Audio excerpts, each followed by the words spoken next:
बहुपद। आइए हम लोग बहुपद के विषय में जाने, बहुपद क्या कहलाता है।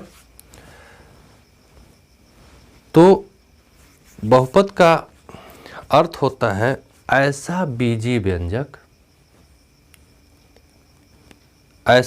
व्यंजक जो दो या दो से अधिक पद रखता है, वह बहुपद कहलाता है। मतलब जैसे 2x + 3, इसमें क्या पद हो गए? 1 2। 2x² + 3x + 4, 1 2 3 पद। यानी इसका अर्थ हुआ दो या दो से अधिक पद जो रखता है, ऐसा बहुपद जो दो या दो से अधिक पद रखता हो, वह बीजी व्यंजक कहलाता है। और पद के रूप में इसको कैसे हम जानते हैं? एक होता है एक घातीय बहुपद। क्या कहलाता है? जिस बहुपद का घात सिर्फ एक हो, जैसे 2x + 3 ऐसे हो। यानी जो बीजी व्यंजक है, बीजी व्यंजक की बात चल रही है, तो जो बीजी व्यंजक A to Z जो भी आता है, इसमें x है, तो इसका घात कितना है? 1। तो एक घाती बहुपद हो गया। तो द्विघातीय बहुपद क्या होगा? बहुपद इसके हिसाब से तो जिसके घात 2 हो, अर्थात 2x² + 3 ऐसे हो जाए, जिसके घात 2 हो जाए, उसमें दिखे कि हाँ इसमें 2 घात है, 2 से ज़्यादा नहीं होना चाहिए। तो इसके हिसाब से त्रिघाती बहुपद क्या है? तो त्रिघाती बहुपद जिसके घात 3 हो जाए, अर्थात जैसे मान लीजिए 3 या इसको 4 कर लीजिए, 4x3, इसको 4x3 भी कहते हैं, और 4x⁻3, 2x² + 5x + 6 ऐसे हो। अर्थात उसमें अधिकतम घात 3 होना चाहिए। जिस बहुपद का अधिकतम घात 3 हो, उसको त्रिघाती बहुपद कहते हैं।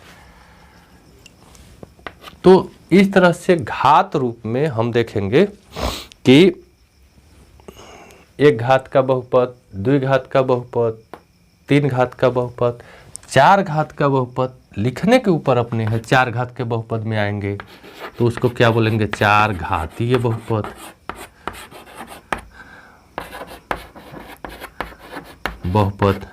मतलब उसका घात 4 हो जाए, 8x⁴ -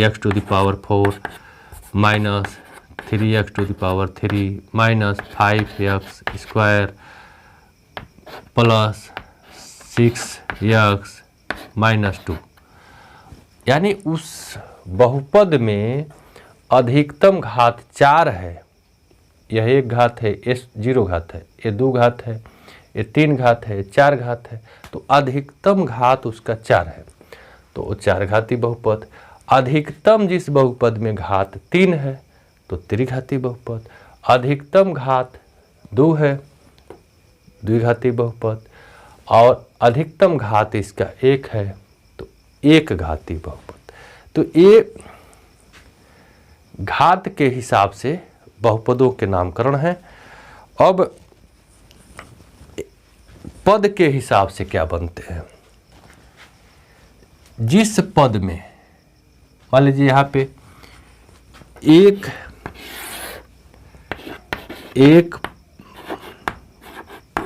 पदीय बहुपद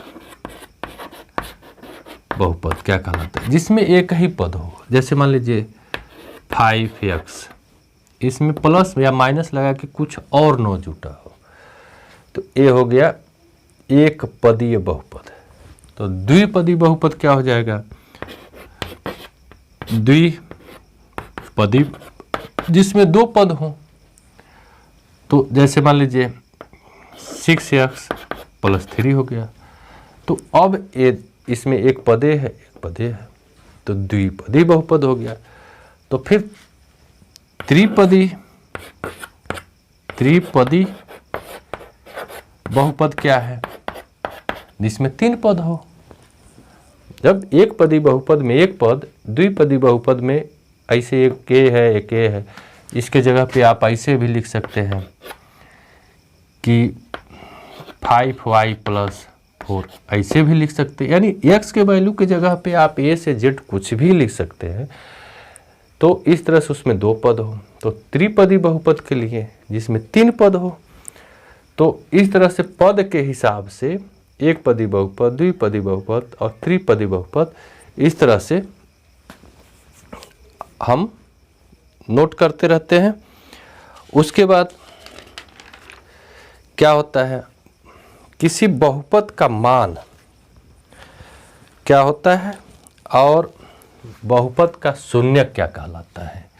मान, किसी बहुपद का मान और बहुपद का शून्य क्या कहलाता है?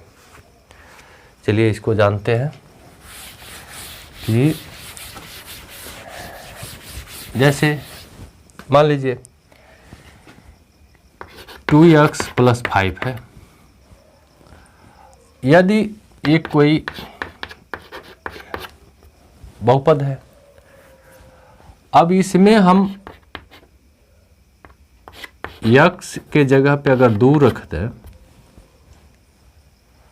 तो ये जो बहुपद है इसका वैल्यू कितना निकल के आएगा? अर्थात 2 × 2 + 5, अर्थात 2 दूनी 4 धन 5, यानी 5 4 9।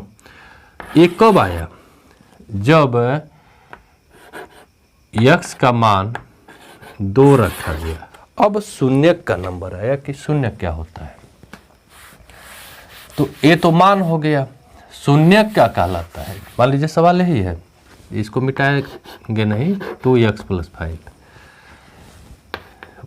शून्य किसका क्या होगा?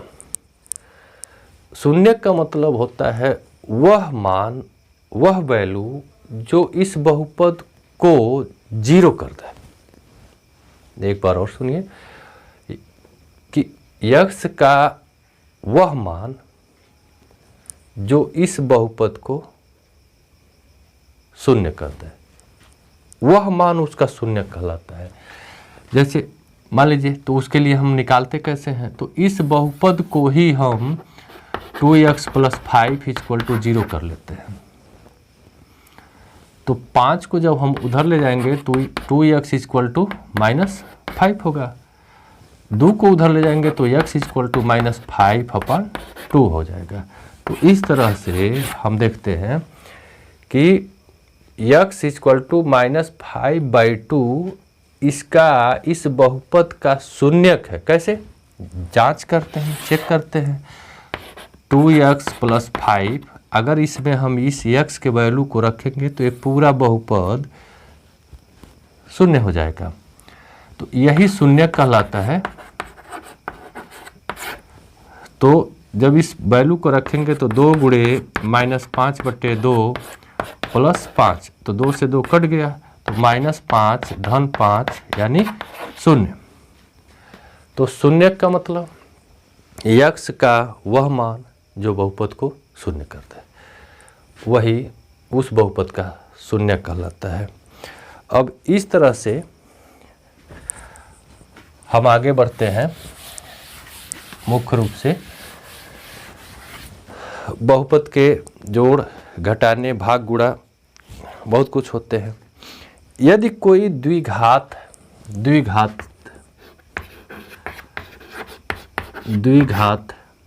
समीकरण, द्विघात समीकरण क्या होता है? इसके पहले आप द्विघाती बहुपद देखें। जो घात ax² plus bx plus c के रूप और equal to 0, ax² plus bx plus c equal to 0 को ही हम द्विघात समीकरण कहते हैं। ax² plus bx plus c equal to 0 को ही हम द्विघात समीकरण कहते हैं। अब इसके रूप के जितने भी सवाल आएंगे उनको हम अगले वीडियो में आपको बताता हूं। इसमें इसका केवल रैखिक प्रोग्रामन अर्थात आलेख जो होता है, आलेख निरूपण उसका क्या बनेगा। तो देखिए, जिस बहुपद का एक शून्यक है वह कभी कभी क्वेश्चन में पूछता है, ऐसे दे देगा कि 5x² plus 2x minus 6 equal to 0 है। यह x अक्ष को कितने बिंदुओं पे काटेगा। दूसरा दे देगा 2x प्लस 5 इक्वल टू 0 है। इसको दे देगा कि यह x अक्ष को कितने बिंदुओं पे काटेगा। मान लीजिए 3x³ minus 7x² plus 2x plus 3 equal to 0 है। यह x अक्ष को कितने बिंदुओं पे काटेगा। आप इतना जान लीजिए नॉर्मली तौर से कि जिस बहुपद के जितने शून्यक होते हैं, जिस बहुपद के जितने शून्यक होते हैं वह आलेख ग्राफ तैयार करते समय x अक्ष को उतने बिंदुओं पे काटता है। अर्थात ये 2 घात का है तो इसके 2 शून्यक होंगे। एक घात के बहुपद का सिर्फ एक शून्यक होता है, 2 घात के बहुपद का 2 शून्यक होता है और 3 घात के बहुपद के 3 शून्यक होते हैं, 4 घात के बहुपद के 4 शून्यक होते हैं। तो इस तरह से हम देखेंगे कि ये द्विघात का बहुपद है तो इसके 2 शून्यक, तो इसका जो भी ग्राफी निरूपण निकल के आएगा, चाहे ऐसे आए चाहे ऐसे आए, वह इसको अब उसका निरूपण जो भी निकल के आएगा इनका, तो वो किस तरह से काटेंगे। तो x अक्ष पे ये x अक्ष है और ये y अक्ष है, तो x अक्ष पे वह ग्राफ 2 जगहों पे टच करेगा, 2 जगहों पे काटेगा। यह जो 2x प्लस 5 है यह 1 घात का बहुपद है, यह x अक्ष को सिर्फ एक बिंदु पे काटेगा और ये 3 घात का बहुपद है तो यह x अक्ष को 3 बिंदुओं पे काटता है। कभी कभी ग्राफ बना के पूछ देता है बोर्ड के एग्जाम में कि ऐसे ग्राफ दे देगा और ऐसे घुमा देगा, इसको x, इसको y, x dash y dash ऐसे कर देगा। पूछेगा कि इसके कुल कितने शून्यक हैं। तो आप ध्यान से देखेंगे जो ये ग्राफ घुमा है x अक्ष को यहाँ भी काट रहा है और यहाँ भी काट रहा है। तो इस तरह से इसके 2 शून्यक होंगे और यह द्विघात समीकरण होगा, ये 2 घात का समीकरण होगा। अगर यही ग्राफ कभी कभी घुमा के ऐसे पूछता है कि ऐसे घुमाया ऐसे घुमा दिया, अब इसको पूछेगा कि ये कै घात का समीकरण है और इसके कुल कितने शून्यक हैं। तो आप ध्यान से देखेंगे तो x अक्ष को यहाँ पे काटा है, फिर यहाँ पे काटा है 2 और x अक्ष को यहाँ पे काटा है 3। अर्थात यह ग्राफ जिससे भी बनाया गया है, जिस समीकरण से बनाया गया है, वह समीकरण 3 घात का रहा होगा और उसके कुल 3 शून्यक रहे होंगे। कभी कभी ग्राफ को ऐसे कर देता है, पूछता है बोर्ड में कि ऐसे शो करेगा। अब इसमें आप देखेंगे यह x अक्ष को सिर्फ एक जगह काट रहा है, अर्थात यह एक घात का समीकरण होगा, अर्थात रेखी बहुपद बन के आएगा। जैसे 2x + 3 होगा, चाहे 3x - 4 होगा, = 0 तो इस तरह से जो एक घात के होते हैं वह सीधा एक सरल रेखा बनाते हैं, और दो घात वाले एक वक्र रेखा का निर्माण करते हैं। कैसे?